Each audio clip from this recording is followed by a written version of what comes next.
Hey, it's Clay Trader, and this will be a video chart on ticker symbol PTN. We will take a look at the 30-minute time frame. Real quick, what do I mean by 30-minute in case maybe you're new to charts?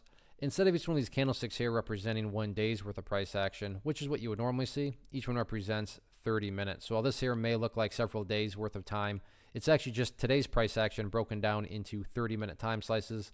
I like to do this time frame. I think that's a good job of telling the quote-unquote story of the price, and then makes mapping out where levels of support and resistance a bit easier to see.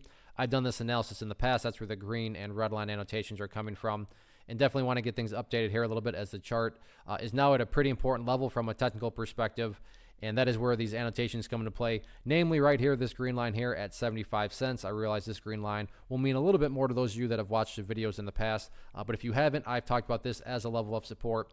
And the good thing that's happening today is that, it's a level of support, so therefore you would want to see it act as support, and that's exactly what happened today. Sure, on a couple of different occasions, the price, broke down below it, but that never lasted very long. And to give the credit, or I should say, to give full credit to the bulls, so far so good. I mean, they're doing a great job of maintaining and staying up above the 75-cent mark, as you can see right there. So 75 cents was that area that I talked about, that looked like you'd want to see it act as support.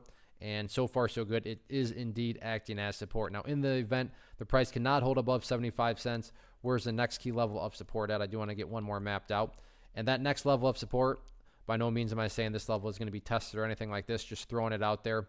It's going to be down here at the 72-cent mark, which, as you can see, if you go back through the relatively recent past, that during this, bottom portion of the consolidation portion right there, that is right where the price, stabilized out at. So 72 cents, next level of support. But so far, so good. 75 cents doing a good job of holding strong as a near-term level of support.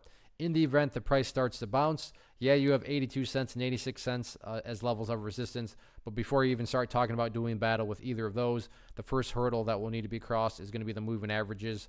The purple line right there is the 50 period, and then that pink line right there is the 200 period. So again, yeah, 86 cents, excuse me, definitely areas of resistance, but no point in talking about those until the price can get up above those moving averages there, which are more so the shorter term areas of resistance. So pulled back again today, but within the grand scheme of things, the bulls do still have an opportunity to build an overall higher base, so we'll see if they can get the job done or not.